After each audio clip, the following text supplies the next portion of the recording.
Si pencemooh mencari hikmat, tetapi sia-sia. Amsal 4 ayat 6.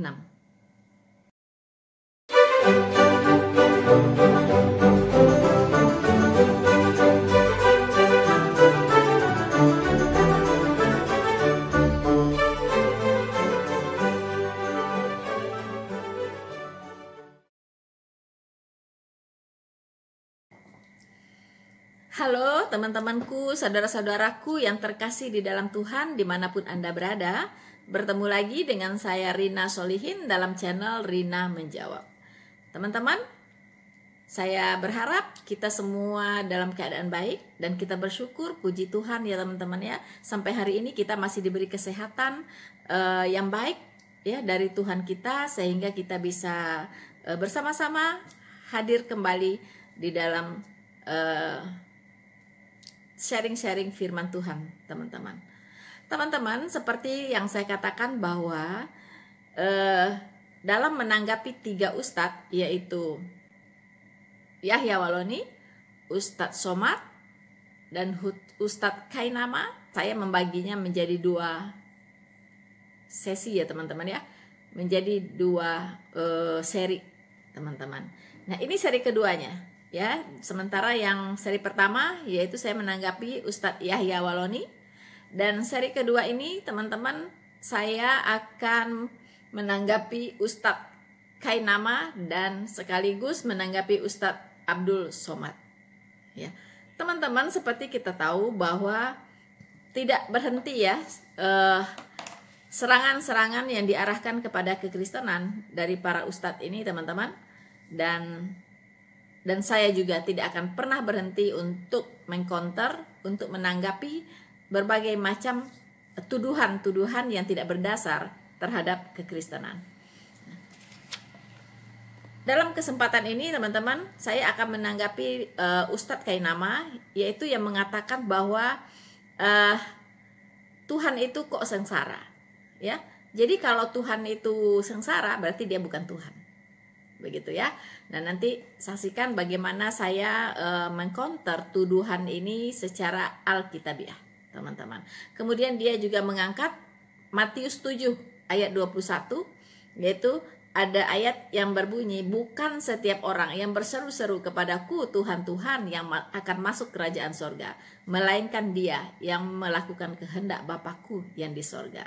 Nah, bagaimana dia memahami, mendefinisikan ayat ini ya, memahami ayat ini teman-teman, itu sangat lucu sekali. Nanti kita akan lihat ya teman-teman, dan juga saya akan mencoba untuk meluruskan ya pandangan dari Ustadz Kainama ini secara alkitabiah. Nah, dan nanti juga akan dilanjutkan dengan statement ya, statement dari Ustadz Abdul Somad ya. Ini juga sesuatu yang tidak berdasar ya. Dia mempertanyakan tentang ucapan selamat Natal. Dia menganggap ketika orang mengucapkan selamat Natal terhadap umat Kristiani, berarti umat Islam itu sudah mengakui bahwa Tuhan itu beristri dan Tuhan itu beranak ya. Itu anggapan dia. Jadi Muslim haram hukumnya mengucapkan selamat Natal kepada umat Kristiani ya. Tetapi lucunya kalau diucapin selamat Lebaran mau ya teman-teman ya, apalagi THR tidak pernah ditolak.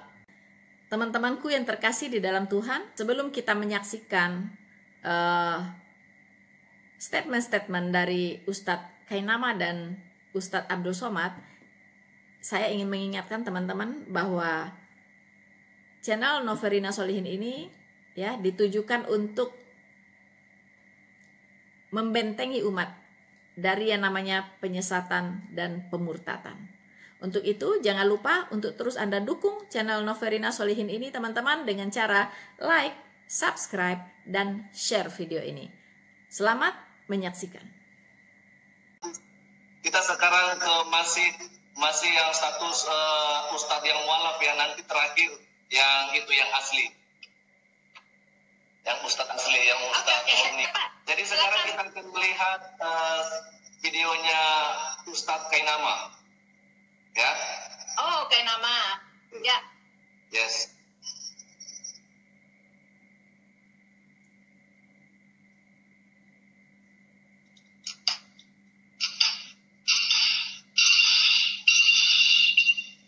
Tapi Yesus yang Tuhan ini menderita sengsara. Tuhan sengsara. Seharusnya Tuhan tidak boleh sengsara. Kalau dia masih bisa sengsara, dia bukan Tuhan. Seharusnya Tuhan tidak boleh sengsara. Kalau dia masih bisa sengsara, dia bukan Tuhan. Karena Tuhan mengeluarkan manusia dari sengsara, benar? Kalau dia bisa sengsara, repot. Kita mulai ya Allah, keluarkan aku dari sengsara ini. Aku masih susah. Berarti bukan menghina logika. Oke, satu lagi Bu ya. Yang pertama Ya. ini kenapa Tuhan kok sengsara gitu loh. Sengsara. Itu yang pertama. Ya, ya. Kita akan lanjut lagi satu lagi yang punya Pak Ustadz Kainama nih. Ya. Dialah kita memuja Tuhan. Bukan orang yang berseru kepada Tuhan, Tuhan yang akan masuk surga. Dia bilang, ini bukan kata saya, kata Matius. Yesus yang ngomong. Jadi jangan pernah bersama saya, pernah bersama Yesus. Oke, saya ulang lagi ya Bu ya, biar itu Ya. biar kita bisa paham ya. Ya. Dialah kita memuja Tuhan. Bukan orang yang berseru kepada Tuhan, Tuhan yang akan masuk surga. Dia bilang, ini bukan kata saya, kata Matius. Yesus yang ngomong. Jadi jangan pernah bersama saya, pernah bersama Yesus. Oke, yang kedua Ya. ini Matius apa namanya 7. Ustadz Kainama mengatakan ya, sebentar ya. Ya. Ustadz Kainama mengatakan bahwa Yesus melarang, mungkin pada saat itu ada para muridnya untuk memanggil dia sebagai Tuhan gitu loh. Sedangkan yang pertama tadi itu, kalau Yesus itu benar Tuhan, kenapa dia justru harus mengalami yang namanya sengsara, ya? Dan yang kedua, Yesus melarang para muridnya atau orang yang percaya Melarang memanggil kepadanya Tuhan. sebagai Tuhan gitu loh. Oke, silakan. Bagaimana kira-kira tanggapan Ibu tentang Ustadz Kainama ini? Aduh, Ustadz Kainama ini Ustadz yang paling lucu, Pak. Kadang geretas ya ngelihatnya. Bikin gemes ya, Bu, gitu ya? ya. Iya, bikin Ibu, gemes. Allah. Ya. Oke, silakan Bu. Iya, Pak. Jadi sebenarnya ya Ustadz Kainama ini tidak mengerti ya tentang makna dari penyaliban. Ya kan? Nah, jadi mengapa Tuhan Yesus harus sengsara gitu? Itu konteksnya adalah waktu dia di kayu salib ya, menderita sengsara. Inilah yang disebut sama dengan Ustadz Somad juga yang pernah mengatakan di belakang salib ada jin kafir. Nah, ini mereka ini semua kalau di Alkitab itu disebut sebagai siteru ya, seteru salib Kristus. Nah, siteru itu maksudnya yang menentang, yang melawan penyaliban Kristus gitu. Nah, siteru salib Kristus. Nah, itu kalau di Alkitab dikatakan seperti itu istilahnya untuk mereka, ya. Sebenarnya sebelum saya mengomentari apa kata si Yahya Waloni ini, Kainama ini, Pak, ada 4 hal yang menjadi objek serangan iblis pada umumnya, ya. Pertama, ketuhanan Yesus. Ya, ketuhanan Yesus itu seperti yang disampaikan oleh Yahya Waloni tadi. Kemudian penyalibannya, ya. Nah, ini yang dipertanyakan ya oleh Kainama ini, begitu. Kemudian tentang kematiannya, ya, dan kebangkitannya. 4 gencar ya, diserang oleh iblis. Kenapa? Karena percaya kepada 4 hal ini, inilah yang menyelamatkan orang, begitu. Ya, kalau hanya percaya Yesus itu luar biasa ya, nabi besar, misalnya mereka percaya nabi besar dan sebagainya ya, melakukan mujizat secara luar biasa dan segala macam, itu belum menyelamatkan orang ya. Menyelamatkan orang kalau dia percaya ya, dengan mulut mengaku bahwa Yesus adalah Tuhan ya, dan percaya dalam hati ya kan, dia sudah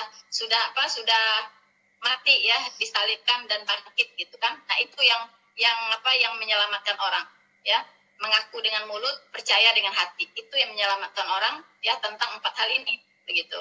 Nah, ini memang ustadz-ustadz ini 4 ini aja tuh yang sering mereka serang ya, di luar Alkitab lah gitu ya. Alkitab juga sangat sering ya diserang mereka gitu. Kemudian mengapa Tuhan Yesus itu harus datang ke dunia menjadi manusia dan disalibkan dan menderita sengsara? Itu sudah dikatakan di Yohanes 3 ayat 16 ya.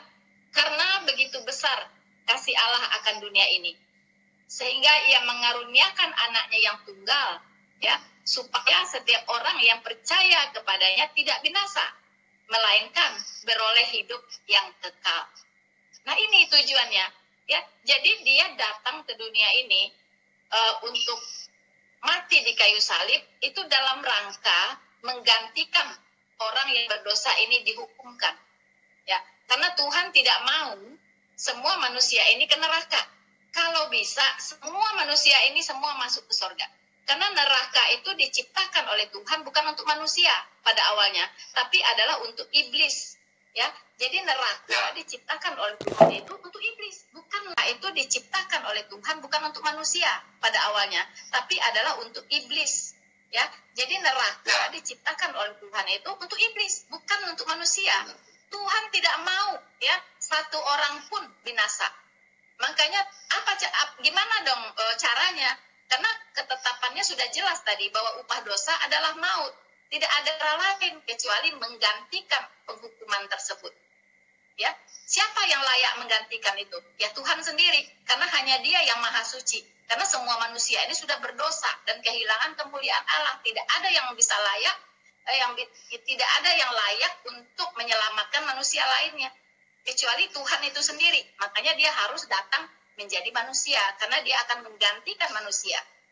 Tidak mungkin Dia datang menjadi makhluk lain untuk menggantikan manusia. Mungkin datang, di video saya terakhir saya katakan, tidak mungkin Dia datang menjadi kerbau ya, menjadi kerbau untuk menggantikan saya dihukum. Gak mungkin kerbau bisa menggantikan saya dihukum, begitu kan? Pasti jadi manusia yang suci ya kan, manusia yang tidak tersentuh dosa.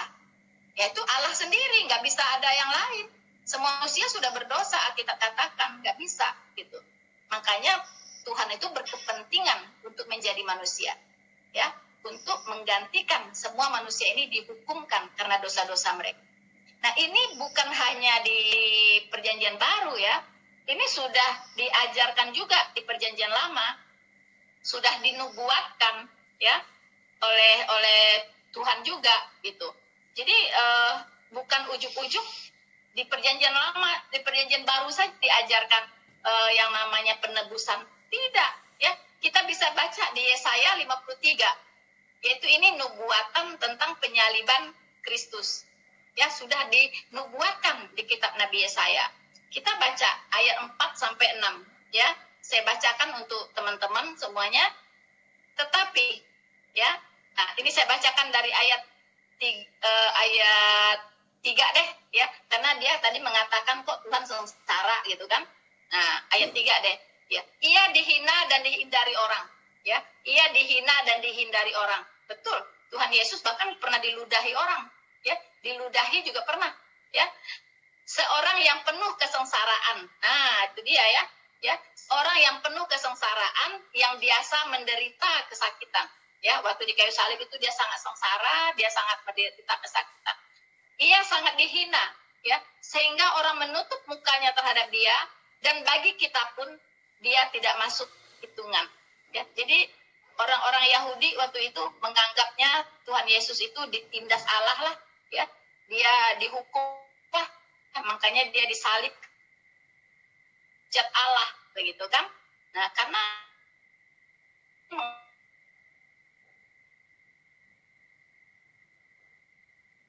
Yesus disalibkan gitu ya, menggantikan penjahat itu. Ayat 4-nya, tetapi sesungguhnya, dengarkan baik-baik Ustadz Kainama, tetapi sesungguhnya penyakit kitalah yang ditanggungnya, dan kesengsaraan kita yang dipikulnya.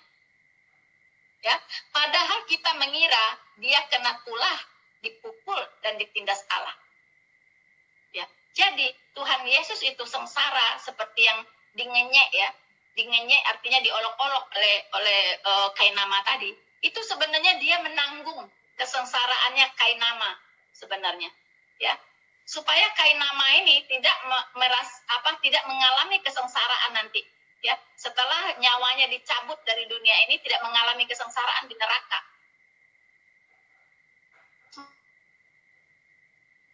Kebahagiaan, keselamatan dari Ustadz Kainama. Kalau dia paham, dia harus mengerti itu, begitu ya. Kemudian ayat 5, tetapi dia tertikam oleh merontakan, dia diremukkan, dia mendatangkan kepadanya. Jelas? Ya. Jadi kesengsaraan dia itu sebenarnya kesengsaraan kita. Harusnya kita yang mengalami kesengsaraan itu, bukan Tuhan Yesus, bukan dia, ya. Tapi karena dia mengasihi kita, dia mengasihi umat manusia ini, dia rela mengambil alih kesengsaraan itu, ya. Supaya apa? Supaya kita bisa beroleh selamat, ya. Kita bisa beroleh keselamatan. Jadi ganjaran itu ditimpakan kepadanya. Dan oleh bilur-bilurnya kita menjadi sembuh. Nah, dengarkan baik-baik ayat 6. Kita sekalian sesat seperti domba. Masing-masing kita mengambil jalannya sendiri. Tetapi Tuhan telah menimpakan kepadanya kejahatan kita sekalian. Tuhannya huruf besar ya. Itu Tuhan Jehovah maksudnya di sini. Ya. Jadi Ustadz Kainama sebenarnya dia tidak, saya katakan itu sangat bodoh sekali ya. Tuhan sangat mengasihi dia, ya. Tuhan ingin menyelamatkan dia sedemikian rupa. Supaya apa? Supaya dia dilayakkan untuk masuk ke surga, untuk beroleh keselamatan yang kekal itu. Tetapi dia menyia-nyiakan itu, malah dia menghinanya di depan umum. Ya, malah dia menghinanya di depan umum. Kenapa Tuhan sengsara katanya? Ya, itu sudah dikasih tahu ini ditulis kitab Yesaya ini 700 tahun sebelum terjadi penyaliban. 700 tahun teman-teman, ya, sudah dinubuatkan kesengsaraan Tuhan Yesus di kayu salib. Jadi penyaliban itu sudah tidak bisa lagi dipungkiri. Karena sudah dinubuatkan di kitab Perjanjian Lama dan digenapi 100% secara saklek ya di Perjanjian Baru. Jadi kemudian datang kitab yang belakangan mengatakan Tuhan itu tidak disalib, Yesus tidak disalibkan tapi diserupakan. Itu betul-betul penyimpangan dari kebenaran, ya. Itu betul-betul melawan kebenaran, melawan fakta sejarah, ya, melawan fakta sejarah. Sejarah tidak bisa dilawan, ya, karena itu sudah terjadi dan banyak saksi mata. Terutama Nabi Yesaya ini sudah dinubuatkan kepada Nabi Yesaya, ya, dan para rasul menjadi saksi matanya, begitu. Nah, jadi Alkitab sudah menuliskan akan ada orang-orang seperti Kainama ini, banyak sekali, begitu banyak ya, menghina penyaliban Kristus ini, begitu. Tapi Tuhan sudah tahu bahwa di kemudian hari akan banyak muncul para penghina-penghina penyaliban ini, gitu. Mereka disebut seteru salib Kristus akan bermunculan, apalagi di akhir zaman ini. Makanya di 1 Korintus 1 ayat 8 itu sudah dituliskan, diingatkan, ya, sebab pemberitaan tentang salib memang adalah kebodohan bagi mereka yang akan binasa. Dengarkan baik-baik, saya ulangi, sebab pemberitaan tentang salib ya memang adalah kebodohan bagi mereka yang akan binasa. Binasa di mana, teman-teman? Bukan binasa di dunia ini. Binasa di neraka dan mereka kekal di dalamnya. Ya, tetapi bagi kita yang diselamatkan, pemberitaan itu adalah kekuatan Allah. Jelas perbedaannya? Ya. Jadi orang-orang yang selalu menyerang penyaliban ini, ya, para penghujat-penghujat ini sudah diingatkan semuanya di Alkitab, ya. Dan hukuman atas mereka ini sangat-sangat berat, ya. Sungguh berat hukuman yang akan diterima oleh mereka-mereka ini yang menghina roh kasih karunia, yang menginjak-injak anak Allah, yang menganggap najis darah perjanjian. Ya. Penyaliban itu adalah darah perjanjian yang tercurah di kayu salib. Ini yang dihina. Ya kan? Menghina roh kasih karunia, menginjak-injak anak Allah, menganggap najis darah perjanjian. Dan hukuman bagi mereka ini sangat-sangat berat. So, Pak Perianto, itu tentang mengapa Tuhan sengsara. Baik. Jadi di sini Bu mungkin kita juga harus lebih menjelaskan bahwa sebenarnya yang sengsara itu atau yang mati itu di atas kayu. Baik. Saya akan lanjutkan tentang dilarangnya memanggil. Ya, tadi Kainama mengatakan dilarang memanggil Yesus itu Tuhan, gitu ya Pak ya? Ya, Yesus sendiri Yesus yang melarang memanggil dia Tuhan. Ya. Yesus sendiri yang melarang memanggilnya Tuhan, gitu kan? Sebenarnya ini tidak ada dasarnya, ya. Kainama mengatakan hal seperti ini. Mengapa? Karena semua rasul, ya, semua murid itu memanggil Yesus itu dengan sebutan Tuhan. Bukan abang, bukan emas, bukan akang, bukan bapak, bukan bos, tapi Tuhan. Ya. Nah, ini bisa kita banyaklah lihat di ayat-ayat. Pasti mereka kalau bicara dengan Tuhan Yesus pasti sebutnya Tuhan. Gitu. Mereka pakai sebutan yang lain selain Tuhan. Ya kan?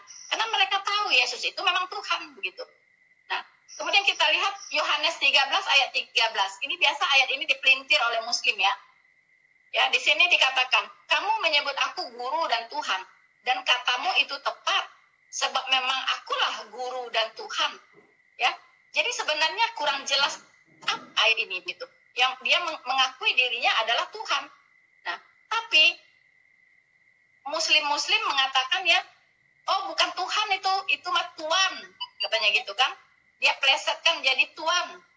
Padahal di King James Version maupun di Alkitab berbahasa asli, ya, itu kalau di King James Version diterjemahkannya itu kata o kurios, ya, di bahasa Yunani-nya o kurios itu diterjemahkannya the Lord, ya, the Lord. Jadi o itu adalah artikel, ya, the, ya kan, kata sandang atau artikel lah, ya, itu the, bacanya who kurios, ya, itu dalam konteks who kurios itu terjemahannya hanya Tuhan, gitu, nggak pernah diterjemahkan Tuan. Tapi kalau kurios doang, nggak ada who-nya, ya, nggak ada who-nya, itu bisa Tuan, bisa Tuhan. Tetapi kalau udah dipasangkan artikel o, ya, atau kata sandang o, itu ho itu sudah mengacu kepada Tuhan Yesus. Makanya di King James Version terjemahan who kurios itu selalu diterjemahkan dengan the Lord, ya, Tuhan, begitu. The Lord, Tuhan, gitu. Nggak ada Tuan, ya. Jadi ngaco, ya. Jadi jelas di sini Yohanes 13 ayat 13 itu tidak ada yang salah, itu udah benar, ya. Firman Tuhan itu benar, tidak ada salahnya. Begitu, betul. Memang akulah guru dan Tuhan. Ya. Dan semua murid memang memanggil dia Tuhan. Bahkan waktu Yesus mau lahir, ya, mau mengandung, ya, si Maria mau mengandung, itu kan malaikat sudah memberitahukan bahwa engkau akan mengandung, ya, dan melahirkan seorang anak, ya, engkau akan menamai dia Yesus, ya kan? Nah, kemudian di kitab lain dikatakan waktu Yesus lahir diumumkan lagi nih oleh malaikat, hari ini telah lahir bagimu, ya, Kristus Tuhan di kota Daud. Jelas. Jadi malaikat pun sudah mengumumkan itu Tuhan, begitu. Ya, udah dari sononya malaikat dari sorga pun sudah mengumumkan bahwa yang lahir itu adalah Tuhan, Kristus. Jadi nggak ada tuan-tuan, itu mau omong kosong, ya. Jadi coba diralat lah, itu nggak benar kalau ngomong itu tuan-tuan, itu nggak ada. ya, jangan menyebarkan dusta. Ya, nanti Anda nanti dihukum oleh Tuhan ya kalau menyebarkan dusta. Tadi kan dikatakan tidak boleh menambahi firman, ya. Kalau nggak mau ditegur oleh Tuhan, kalau tidak mau dikatakan pendusta. Jadi jangan coba-coba melenceng-lencengkan ayat-ayat Alkitab. Oke? Nah, oke, begitu Pak Perianto. Baik, Ibu Rina. Ya Pak. Mungkin kita juga harus menekankan ya kepada Ustadz Kenama bahwa sebenarnya Ya. yang sengsara atau yang disalibkan di Bukit Golgota di atas salib itu bukan Tuhan Ya. yang dibunuh. Ya, Tapi kalau kita manusianya. melihat kita melihat dalam 1 Petrus pasal 1 ayat 3, pasal 1 Ya. Petrus pasal 3:18, sebab juga Kristus telah mati sekali untuk segala dosa kita, Ia yang benar untuk orang-orang yang tidak benar, supaya Ia membawa kita kepada Ya. Allah. Ia yang Betul. telah dibunuh dalam keadaannya sebagai manusia. Keadaannya sebagai manusia. Betul, sebagai manusia. Iya, Itu harus jelas. betul Pak. Jadi Ya. apa? Yang mengalami rasa lapar, yang mengalami rasa haus, ngantuk, dan termasuk Ya. yang harus mati di atas kayu salib itu adalah Yesus yang dalam keadaannya sebagai manusia. Sebagai manusia. Betul, betul. Oke ya, Iya Pak. setuju Ya. ya? Benar. Betul Pak. Nah, Betul Pak Perianto. Ya. Karena dalam datang ke dunia ini sebagai manusia itu kan juga jelas ayatnya ya, bahwa dia Allah yang mengosongkan dirinya, ya kan? Dia itu adalah Allah yang mengosongkan dirinya menjadi sama dengan manusia, begitu. ya. Ya, jadi kalau Tuhan sendiri tidak bisa mati, Tuhan itu kekal, Allah itu kekal. Ya. Ya. Itulah justru disitulah kuncinya mengapa dia harus jadi manusia, supaya bisa mati manusianya ini gitu. Kalau Tuhan sendiri yang mau disalibkan nggak bisa mati. Kalau Allah sendiri nggak jadi manusia, tapi Allah sendiri yang pasang badan, dia nggak akan bisa mati, dia kekal. Makanya dia sangat berkepentingan menjadi manusia supaya dia bisa mati. Gitu. Oke, amin. Iya. Benar ya. Terus yang terakhir, yang di Matius pasal 7 ayat 22-23 itu sebenarnya di sana kan Yesus yang berkata bahwa bukan setiap orang yang berseru kepada namaku Tuhan, Tuhan, mereka akan selamat. Selain daripada kita mengacu kepada arti Lord itu sebagai Tuhan atau the Lord sebagai Tuhan, tapi sebenarnya kita harus melihat di sana ya, si Ustadz Kainama ya, semoga Anda bisa mendengar dan juga saudara-saudara yang lain, bahwa sebenarnya itu bukan Yesus atau menyampaikan itu bukan berarti dia tidak setuju kalau dia dipanggil Tuhan. Tetapi kalau misalnya kita melihat dari ayat dari atas itu, dari ayat 15 sampai terakhir ini, itu adalah merupakan ada orang-orang yang mengatasnamakan diri sebagai orang percaya, yang mengatasnamakan diri sebagai orang Kristen, apalagi mengatasnamakan diri sebagai pendeta, nabi dan sebagainya, tapi perbuatannya tidak sesuai dengan apa yang Tuhan kehendaki. Sebab itu Tuhan katakan bahwa sekalipun mereka mengusir setan dalam namaku, melakukan berbagai macam mujizat, tapi aku harus jujur dan mengatakan bahwa enyalah engkau, aku tidak pernah dan aku tidak kenal engkau. Kenapa Yesus berkata demikian? Karena mereka tidak melakukan kehendak Bapa. Karena yang dapat masuk ke dalam kerajaan surga itu bukan orang yang berKTP Kristen, bukan orang yang bergelar pendeta, bukan manusia yang bergelar sebagai nabi, tapi yang layak untuk masuk surga hanya orang-orang yang sudah melakukan kehendak Bapa, Ustadz Kainama. Ya, Betul Pak Perianto. Betul sekali Pak. Betul Pak. Ya. Di kalimat pertamanya saja itu sudah jelas bunyinya, bukan setiap orang. Artinya ada yang masuk surga, ada yang tidak, orang Kristen ini, ya kan? Bukan setiap orang yang berseru kepada Tuhan, ya kan? Artinya ada yang berseru-seru kepada Tuhan Yesus masuk surga, tapi ada juga yang tidak. Makanya disebut bukan setiap. Kalau tulisannya hanya setiap orang yang berseru-seru kepadaku, nggak ada bukannya, tapi setiap orang yang berseru-seru kepadaku berarti semua orang Kristen masuk neraka, benar seperti mereka ngomong. Tapi kalau di sini bukan setiap orang, nah itu sudah jelas maknanya itu jelas sekali gitu. Kalau bukan setiap itu ada yang masuk neraka, ada yang masuk surga orang Kristen ini. Nah yang masuk neraka itu yang mana? Ya itu yang dikatakan di situ, yang judul dari perikopnya ini kan pengajaran sesat ya Pak, ya kan? Pengajaran sesat judul perikopnya kan. Nah begitu. Jadi yang tidak masuk neraka, yang masuk surga, mereka yang dienyahkan ini itu adalah mereka tadi yang berbuat yang seperti itu, yang seperti Pak Prianto jelaskan itu, begitu. Oke, terus terus di sini juga ada yang lucu Bu, karena di lain sisi mereka mengatakan bahwa Lord itu artinya adalah Tuhan, tetapi kenapa justru si Ustaz Kainama di Matius 7 ayat 22 ini dia mengartikan Lord itu sebagai Tuhan? Tuhan, itu dia. Jadi udah udah kacau gitu. Artinya mereka hanya memakai satu ayat itu yang memang cocok untuk mereka plesetkan ya, untuk mereka artikan sesuai dengan pemahaman sendiri ya. Benar. Jadi mereka mengutip-ngutip ayat itu sesuai kebutuhan Pak. Benar. Begitu. Ya. Kacaunya di situ.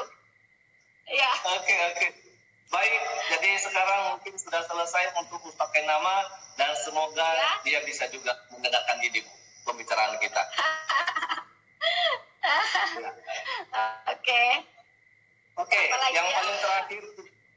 Yang paling terakhir kita akan mendengarkan apa yang disampaikan oleh UAS Ustadz Abdul Somad. Ini yang terakhir Bu ya. Oke, yuk. Oke.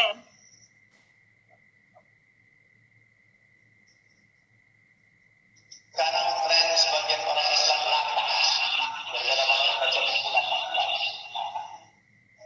ikut-ikutan mengucapkan selamat Natal, tahun baru, baik langsung maupun pakai SMS. Merry Christmas and Happy Walihu. Bagaimana hukumnya Pak Ustaz? Ketika Anda mengucapkan selamat Natal, itu sama artinya selamat Allah sudah melahirkan anak. Selamat sudah melahirkan anak pada tanggal 25 Desember. Selamat melahirkan anak 25 Desember. Selamat melahirkan anak 25 Desember. Nama istri aku siapa? Saya ulang lagi ya Bu ya, biar lebih jelas ya. Ya Pak, kurang jelas Pak. Sekarang tren sebagian orang Islam latah gara-gara banyak baca buku latah.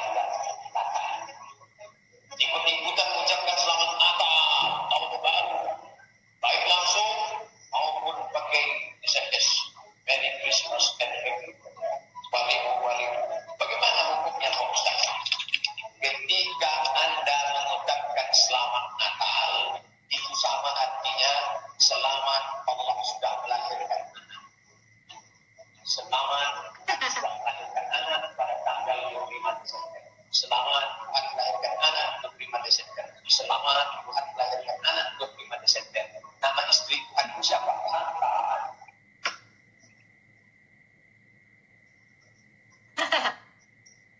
Oke. Ya. Jadi itu Bu. Pak Prianto, Yang coba diulangin Pak.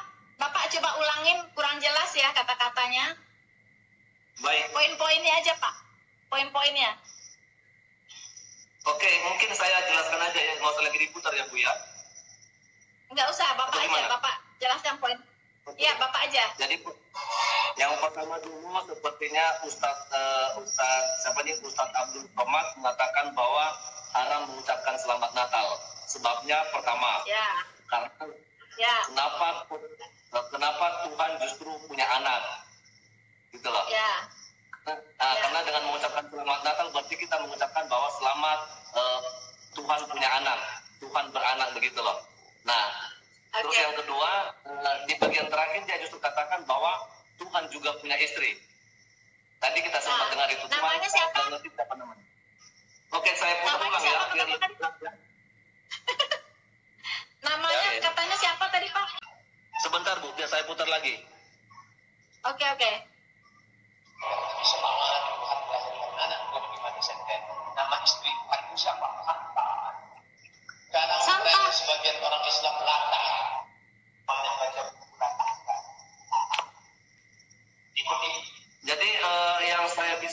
itu Hantannya. Hah? Santa gitu, nama istrinya Santa katanya. Ya sekitar gitulah, saya kurang ngerti. Yang penting dia menyampaikan bahwa Tuhan punya istri gitu loh. Itu aja yang penting kesimpulannya. Oke Pak. Ya oke Pak, saya udah tahu ya, nangkep. Oke, UAS ya.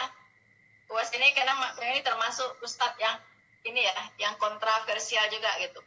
Ya. Jadi dia mengatakan untuk umat Islam haram hukumnya untuk mengucapkan selamat Natal. Sebenarnya tidak ada kewajiban ya, di dalam Alkitab tidak ada juga ayatnya bahwa harus mengucapkan selamat Natal. Bahkan untuk merayakan Natal pun tidak ada gitu di dalam Alkitab perintahnya. Tidak ada perintah untuk merayakan Natal pun tidak ada, apalagi mengucapkan Natal ya. Jadi sebenarnya untuk diharamkan di umat muslim untuk mengucapkan Natal itu sebenarnya tidak berpengaruh kepada kekristenan gitu. Tidak akan mengurangi iman kekristenan, tidak ya. Nah, tetapi justru karena iman dari teman-teman muslim ya, kalau menurut Bapak Somad ini ya, Ustadz Somad ini, karena imannya mungkin rapuh sekali begitu ya. Jadi kalau mengucapkan selamat Natal itu akan imannya nanti dikhawatirkan luntur gitu. Kalau mengucapkan selamat Natal kepada saudara-saudara Kristen, takut imannya luntur. Jadi begitu rapuhnya gitu ya iman Islam ini begitu.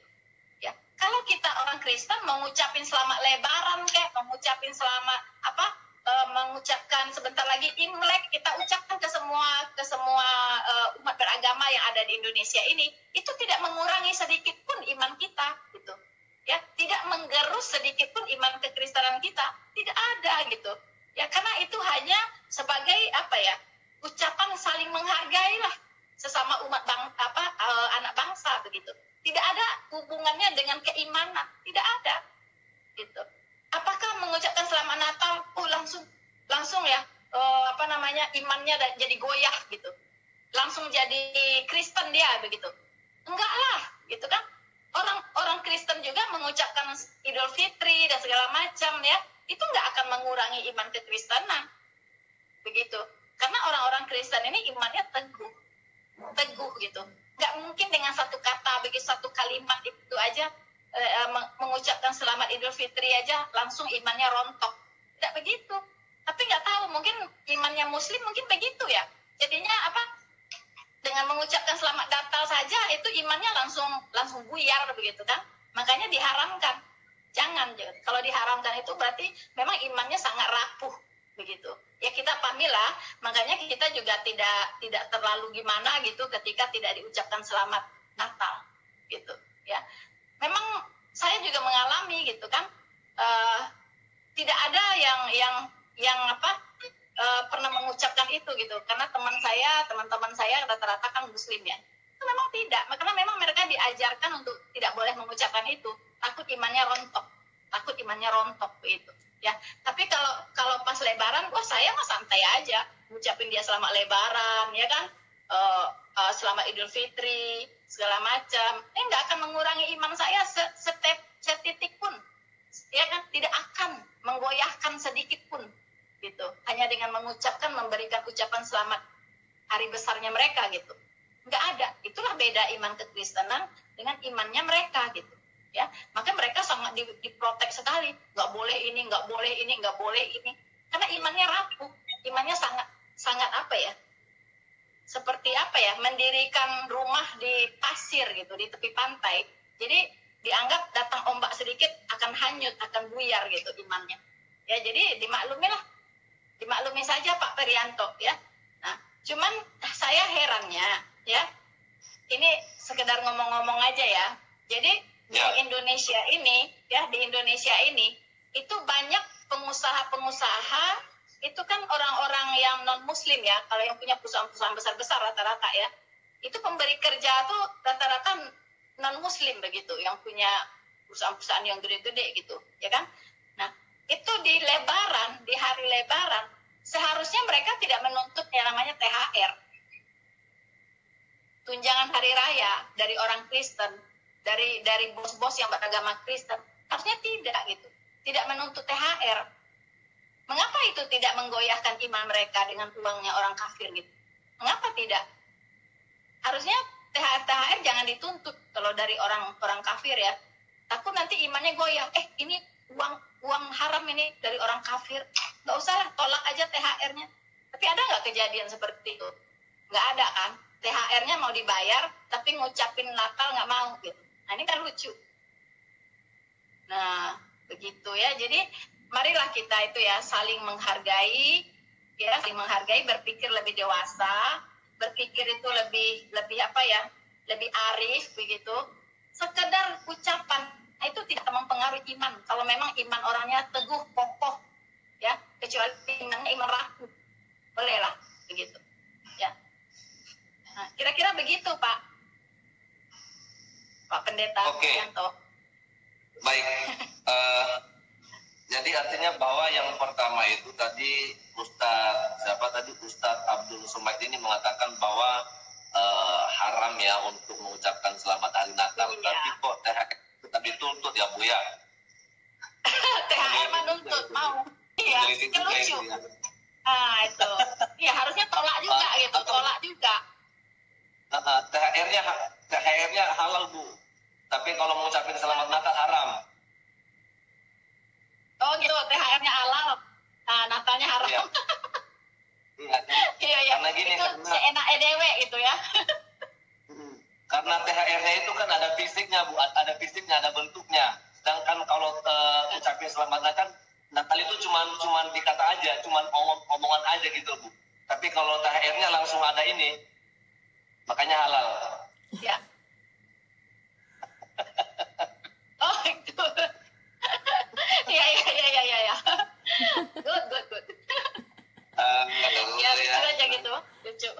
Ya. Tadi dikatakan, jadi rupanya saya baru ngerti nih. Jadi rupanya yang dimaksudkan oleh Ustadz Abdul Somad itu, istrinya Tuhan itu Santa Maria ya kali Bu ya. Mungkin itu maksud dia ya, Santa Maria. oh Santa Ibunya Yesus Maria. maksudnya. Oke. Ya. Iya, jadi dia katanya kalau mengucapkan Natal berarti mengimani bahwa Allah itu sudah melahirkan anak kan gitu. Ya. Mengimani Tuhan punya istri dan mengimani Tuhan punya anak, begitu kan? Punya anak. Iya kan? Ya. Apakah memang begitu? Ya, di saat mengucapkan selamat Natal, di otak orang yang mengucapkan selamat Natal langsung itu, Tuhan punya anak, Tuhan punya istri. Kira-kira memang begitu apa enggak sih? Atau cuma lewat bibir doang, selamat Natal ya, udah lewat aja, nggak pernah berpikir, wah Tuhannya punya anak, Tuhannya punya istri saat mengucapkan itu. Merenung dulu di pojok, aduh, punya anak begitu. Jadi nggak lebay begitulah kali ya, nggak lah, ya kan? Jadi itu juga nggak benar Tuhan punya anak. Mana ada Tuhan punya anak? Ya, jadi gini loh. Jadi konsep cara berpikir ustadz ini itu tidak secara rohani gitu, ya, tapi secara jasmani, ya kan? Jadi dia mengira anak Tuhan, anak Allah itu punya anak. Itu hanya sebutan. Itu hanya sebutan untuk membedakan antara Allah, Firman, Bapa, Firman dan Roh Kudus. Untuk membedakan itu maka dipakailah sebutan anak Allah. Itu cuma sebutan, bukan dia mengandung, melahirkan Allahnya gitu. Di rumah sakit ada bidannya lagi, kata Habib Rizik ya. Mana bidannya katanya. Gitu. Jadi itu cara berpikirnya sangat apa ya, sangat kindis, kekanak-kanakan begitu. Ya, jadi benar dipikir secara jasmani, semua dilihat secara jasmani begitu. Tidak, harus dilihat dengan kacamata rohani gitu. Nggak ada Tuhan itu beranak. Ya, mana ada Tuhan punya istri? Nggak ada ya. Ya, nggak ada tuh Tuhan apa? Bunda Allah ya, bundanya Allah, mana ada? Tolong dicarikan saya di Alkitab ini satu kata yang menulis ada tulisan Bunda Allah, ada nggak? Pasti nggak ada. Nggak ada, Allah tuh nggak punya bunda, ya kan? Bahkan kalau mau jujur, Tuhan Yesus itu kalau English version itu memanggil Maria itu bukan pakai sebutan mother, tapi pakai apa? Pakai sebutan ini perempuan, begitu. Ya. Ya kan? Nggak ada dia Ya. panggil ibu juga, tidak dia panggil ibu. Karena Tuhan itu tidak punya ibu. Rahim Maria itu hanya dipinjam 9 bulan untuk ya Tapi Pak? kalau misalnya kita bilang gitu, kalau kita misalnya bilang gitu Bu, kalau misalnya Yesus nggak manggil Maria sebagai ibu, nanti dibilang lagi Yesus itu durhaka, nggak menghargai orang tuanya. Durhaka, anak durhaka. Iya, maling kundang katanya Pak. Maling kundang. Iya kan? Maling kundang. Iya, semua serba salah lah, mereka itu serba salah bagi mereka itu, ya, nggak ada benarnya gitu, serba salah gitu Pak. Ya jadi begitulah, betul. Iya, di King James Version Tuhan Yesus tuh panggil Maria tuh woman. Ya. Wah, itu dia. Ada Jadi itu. kalau misalnya kita mau pakai yang itu, mereka klaim lagi. Kalau kita pakai yang tadi, Yesus itu sebagai Allah, mereka klaim lagi, Bu. Jadi ya kita sih ya ngerti aja lah Bu ya. Ngerti aja deh. Iya betul. Karena apa namanya, mereka itu memang mencari-cari. Ya. Betul. Nah, itu cara pikir mereka itu memang seperti itu. Karena Cara gini, pikirnya. artinya kalau mereka kalau dibilang itu anak Allah, berarti mereka pikir Allah punya anak begitu loh. Tapi kalau misalnya mereka harus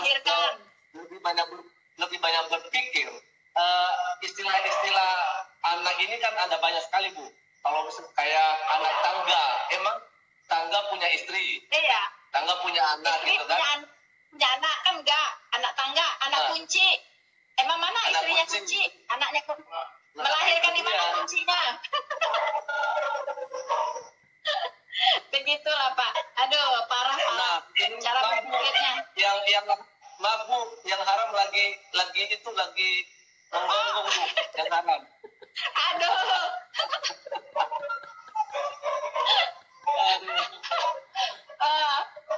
Maaf Bu Katanya ya, jangan yang bilang saya lagi haram. menggonggong itu, saya nggak bisa dengar. Iya, yang nggak apa-apa Pak. Nggak apa-apa Pak. Oke. Santai. Jadi artinya kita sudah melihat di sini Bu bahwa memang cara pikir Ustaz Yahya Waloni, Ustaz Kenama, Ustaz Abdul Somad itu memang tidak seperti cara pikir kita ya Bu ya, sebagai orang-orang Betul. percaya ya, sebagai anak-anak Tuhan ya. Benar. Betul sekali Benar, perbedaannya. Betul Pak. Oke Bu. Jadi kita hanya ada sedikit waktu lagi, mungkin kita akan coba gabungkan saja di sini satu orang saja yang sudah bergabung untuk mulai berbincang-bincang dengan Ibu ya pada saat malam hari ini. Saya langsung angkat dulu. Oke. Ya. Ya, shalom, selamat malam Pak Helboy. Ja, Hello, guten boy. Abend, Frau Solihin. Guten Abend. Wie geht es Ihnen? Es geht mir gut. Und bei dir? Wow, warum? Kita ngomong bahasa Indonesia aja. Oke. Oke Pak Ini Help. cuma segitu-gitunya doang. Oh, segitu. Oke Pak. Yuk, terima kasih Bu penjelasannya. Ya, Sangat jelas dan tepat. amin. Kalau yang mengenai Hainama, Ustadz Oas dan yang lain dan teman-temannya, dia udah ada di lista saya Bu. Saya kan Hellboy. Oh ya. Oh. Zur Hölle mit Ihnen. Oh ya. Ya, Oh Bu. ya. Ya Pak. Saya Saya sih lebih suka yang manis. Yang kecil. ada dengar dari beberapa pendebat Kristen ya, Ya. yang dia itu sepertinya keteteran ketika ditanya Ya. jika orang yang mengakui Yesus sebagai Tuhan dan Juru Selamatnya pribadi, Ya. tapi pada hari itu dia berbuat dosa dan belum minta ampun, dia meninggal. Ya. Dan si pendebat itu mengatakan, wah orang itu masuk neraka itu. Oh, itu. Nah, saya rasa dia itu jawabannya tidak tepat. Karena orang masuk ke surga itu bukan berdasarkan di hari itu saldonya berapa. Betul, Pak. Tetapi karena dia mempercayai janjinya kepada Tuhan Yesus Kristus. Ya. Itu yang menyelamatkan dia. Ya. Nah, si pendebat itu khawatir. Jadi kalau orang sudah bertobat dan mengakui Tuhan sebagai juru selamatnya, mulai hari itu, detak itu, bebas untuk berbuat dosa dengan sepuas hatinya. Wow. Nah, orang yang berpikir seperti itu, Ya. sama seperti orang-orang anggota kaum kadrun yang di bawah FPI dan begini. Ya, kalau FPI, Front Pembelaan Islam ini dibubarkan oleh pemerintah Indonesia, kita buat Front Persaudaraan Islam atau apalagi yang sama FPI. Tapi negara Indonesia dia diam-diam saja. Sampai semua orang yang kaum kadrun itu percaya kalau yang ini ditutup, kita buka baru lagi yang sama, pasti bisa. Tapi mereka akhirnya ketangkap basah semua bahwa mereka tidak bisa buka sesuatu apapun selama pemerintahan RI-nya masih yang sama. Mereka tidak bisa buka ormas baru, mau ganti nama apapun tidak bisa. Nah, orang yang seperti itu kan awalnya berpikir kalau kita ganti nama doang bebas kan.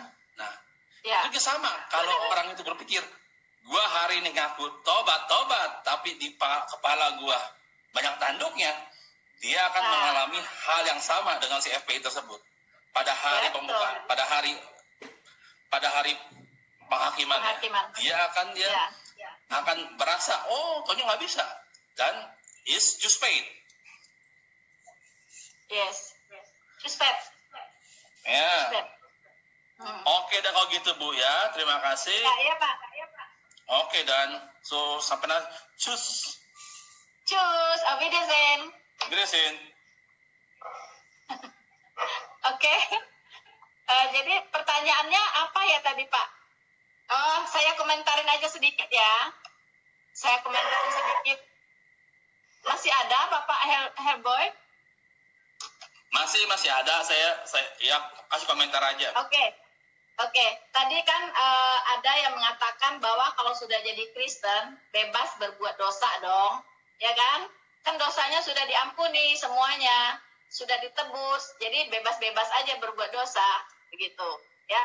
Itu sebenarnya sangat salah kaprah, ya. Karena sebelum dia dibebaskan dari dosa, sebelum dosanya dibereskan, orang ini harus menjalani yang namanya pertobatan, melakukan yang namanya pertobatan. Yang namanya bertobat itu orang yang sudah enggan berbuat dosa, pasti dia meninggalkan dosanya, itu namanya bertobat.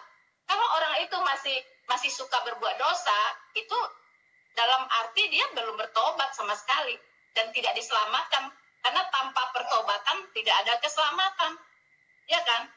Nah, jadi itu cara berpikirnya lagi-lagi ya, cara berpikir yang kindish.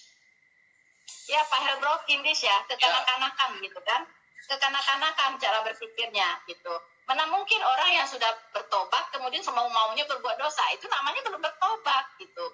Nah, di Alkitab itu dikenal ada dosa yang mendatangkan maut, ada dosa yang tidak mendatangkan maut, ya. Nah, kalau dosa yang mendatangkan maut itu dosa iman, ya. Dosa iman itu adalah dosa yang mendatangkan maut. Misalnya dia dari percaya Tuhan Yesus jadi tidak percaya kepada Tuhan Yesus. Nah, itu dosa yang mendatangkan maut. Murtad, begitu kan? Nah, kalau orang itu melangkah keluar dari Kristus, itu dia berbuat dosa yang mendatangkan maut, begitu. Nah, kalau dosa yang tidak mendatangkan maut itu adalah dosa perbuatan, begitu. Nah, apakah kita yang sudah jadi Kristen, yang sudah bertobat, lahir baru, sekali-sekali bisa nggak jatuh ke dalam dosa? Sangat bisa, tapi sekali-sekali. Amin, Bu, amin. Amin. Sangat bisa gitu. Nah, tapi bagaimana membedakannya orang yang sudah bertobat jatuh ke dalam dosa dengan orang yang belum bertobat, yang berbuat dosa, hidup di dalam dosa gitu. Kalau orang yang belum bertobat, mereka hidup di dalam dosa. Tapi kalau orang yang sudah bertobat, itu dia jatuh ke dalam dosa. Nah, kalau jatuh ke dalam dosa, itu ibarat ayam nyemplung ke air. Kalau ayam itu nyemplung ke air, dia akan cepat-cepat bangkit dan keluar. Dan mengibaskan kepak-kepakan sayapnya supaya nggak basah. Nah, itulah kalau orang udah bertobat, lahir baru, jatuh ke dalam dosa sekali-sekali, dia nggak akan nyaman di dalam dosa itu. Dia akan cepat-cepat keluar dari dosa itu dan berdoa. Amin. Ya kan? Amin. Nah, Amin. tetapi kalau orang yang belum bertobat jatuh ke dalam dosa, bukan jatuh, hidup di dalam dosa gitu. Itu ibarat bebek masuk ke air, ke kolam. Kalau bebek nyemplung ke kolam, dia nyaman sekali di situ. Ya kan? Ketika dia jatuh ke kolam bebek ini, dia tidak pengen keluar, dia berenang menikmati, ya kan? Menikmati air itu. Nah, sama dengan orang yang belum bertobat tadi, dia hidup di dalam dosa dan dia menikmati dosa itu. Bahkan dia tidak menyadari bahwa dia sedang berada di dalam dosa. Nah, inilah orang yang belum bertobat. Begitu. Amin. Hellboy. Oke. Apa? Ya. Sebabnya gini, Bu. Ya. Saya punya pemikiran begini. Kalau orang pada hari itu dia keseleo atau keselimpet jatuh ya. Dan mati. Sebelum bertobat, dia tetap diselamatkan karena Tuhan Yesus Kristus, Tuhan kita, dia tidak pernah berbohong. Kebohongan tidak ada di dalam Tuhan kita, ya. Yesus Kristus berjanji siapa percaya, mengaku, dia diselamatkan. Dan Tuhan kita juga tidak bodoh. Dia bukan buta, dia melihat, dia tahu bahwa semua manusia yang mengakui dirinya sebagai Tuhan ya, setelah itu melakukan dosa juga. Tuhan tahu. Kita pada hari itu dia tahu, besoknya kita buat dosa dia tahu. Tapi dia itu seperti kayak anak kecil aja. Saya punya anak kecil ya. Ini anak saya nih, ya. Dia berak di celana. Saya apain? Saya bersihin. Saya bilang jangan lagi ya, hati-hati ya. Tapi dia besoknya juga sama, berak lagi. Saya bersihin. Nggak ada di pikiran saya, ini anak sekali lagi dia berak, gua buang. Nggak mungkin. Orang tua yang sehat nggak mungkin. Tetapnya dipelihara terus sama dia. Diajarin sampai dia bisa gede sendiri. Betul. Ya, jadi begini Pak. Oke, begitu. Oke, itu aja ya. Terima kasih. Ya, oke, Papa Helbro. Terima kasih. Hellboy. Baik. Terima kasih Pak Hellboy. Ibu Rina, kita kan tadi sudah agak memang terlambat, jadi kita harus tutup nih karena ada pelayanan sebentar dulu. Tapi sebelum kita tutup, mungkin Ibu Rina kasih pesan terakhir deh Bu untuk para pendengar kita, silakan. Oke. Ya, teman-temanku semuanya, apa yang kita bahas ya pada malam hari ini ya, dari 3 Ustadz kondang lah bisa bilang ya, Ustadz kondang ya. Ustadz Uwas, Kainama, dan Ustadz Yahya Walonik ya. Kita sudah melihat bagaimana cara berpikir mereka ya, jauh dari cara berpikirnya orang-orang rohani ya. Mereka dalam melihat fakta kebenaran itu juga berbeda ya. Jadi jangan heran karena roh yang ada di dalam mereka dengan roh yang ada di dalam kita itu berbeda. Mengapa kita bisa melihat Alkitab ini secara objektif dan bisa memahami kebenaran yang ada di dalamnya? Karena kita dipimpin kita dibimbing oleh yang namanya Roh Kudus, ya. Jadi Roh Kudus inilah yang mengajar kita, yang menerangkan pikiran kita supaya kita bisa melihat kebenaran ini dengan tepat, begitu, ya. Jadi orang-orang yang berada di luar Kristus itu tidak akan pernah bisa memahami Alkitab ini dengan benar, begitu. Jadi betul bahwa kita bisa melihat perbedaan, ya, antara orang-orang rohani dengan orang-orang duniawi, ya.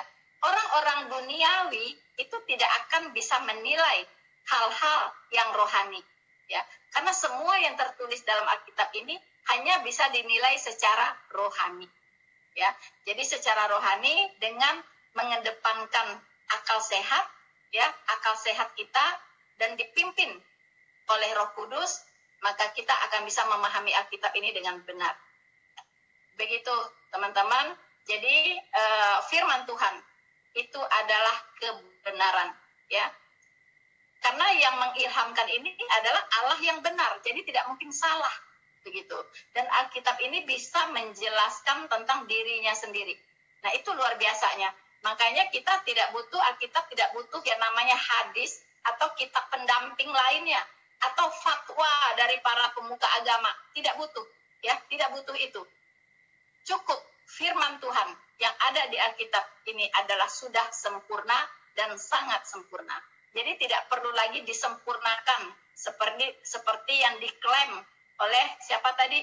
Oleh Yahya Waloni, ya. Tidak, ya, tidak butuh lagi untuk disempurnakan, ya. Dan keasliannya pun sangat terjaga oleh Tuhan sendiri. Begitu. Kira-kira begitu Pak Prianto. Semoga teman-teman malam ini yang hadir mendengarkan live streaming ini bisa diberkati dengan kebenaran-kebenaran yang sudah kita sampaikan. Teman-temanku yang terkasih di dalam Tuhan dimanapun Anda berada, bagaimana teman-teman setelah Anda menyaksikan bagaimana tuduhan-tuduhan yang tidak berdasar dari Ustadz Kainama dan Ustadz Abdul Somad? Semoga apa yang bisa saya counter dari mereka ini, teman-teman, yang bengkok-bengkok saya coba untuk luruskan, ya. Semoga dari apa yang saya sampaikan, saya berharap kita semua dapat pembelajaran dari sana, teman-teman. Apa tujuannya? Ya, supaya teman-teman kalau bertemu di lapangan, ya, kalau bertemu di luar sana orang-orang yang seperti Kainama dan Abdul Somad ini, ya, kemudian mengatakan kepada Anda hal yang sama, tentunya teman-temanku semuanya sudah tahu jawabannya, ya. Jadi tidak perlu bingung, tidak perlu marah, tetap berikan jawaban yang baik dan benar, bawa mereka ke dalam kebenaran, ya. Luruskan yang bengkok-bengkok, teman-teman, ya. Karena ada firman Tuhan mengatakan, aku tidak bisa berbuat apa-apa melawan kebenaran, tetapi yang bisa aku lakukan adalah untuk kebenaran. Jadi kebenaran itu tidak bisa dilawan, ya, tidak bisa dilawan. Seperti apapun orang mau menentang kebenaran, itu tidak akan berhasil.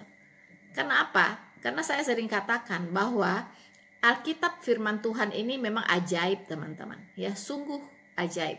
Mengapa? Karena dia bisa menjawab semua tantangan, ya. Dia bisa menjelaskan semua hal yang dipertentangkan oleh orang-orang, ya. Siapapun yang mempertentangkan ayat-ayat Alkitab, yang mempertentangkan iman kekristenan, Alkitab akan menjawabnya dengan sangat-sangat jelas dan terang benderang. Teman-teman, ya, jangan merasa aneh kalau kita sering diserang, sering didiskreditkan, sering difitnah segala yang jahat, sering difitnah sesat dan sebagainya. Jangan khawatir, pegang saja Alkitab. Dengan memegang Alkitab, jalanmu akan aman dan tenang, teman-teman, ya. Karena Alkitab adalah sumber dari segala jawaban. Karena yang berfirman di situ bukan manusia, tetapi di situ adalah firman Allah yang berkuasa. Karena firman Tuhan itu adalah pelita bagi kakiku dan terang bagi jalanku. Mazmur 119 ayat 105.